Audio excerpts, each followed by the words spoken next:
Hey what's up guys, welcome back.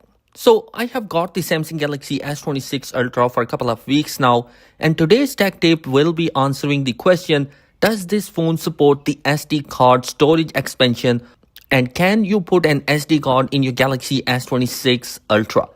And the simple answer is no. And I can confirm that by just popping out the SIM tray and showing it to you. So we have the SIM tray at the bottom of the phone. Just use the SIM ejector tool to get in there. Pop it out.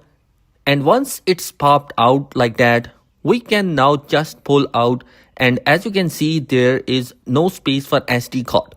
Only a dual SIM card can be inserted in here, and there is no space for SD card. So this is particularly one of the dual physical SIM, and there is no support for SD card. You do have the option for bigger storage spaces. You can get a 1 TB of storage space on this phone, but you don't get micro SD card storage built in for expansion of storage. So guys, I hope this will answer your question. Thanks for watching. Be sure to subscribe. Peace.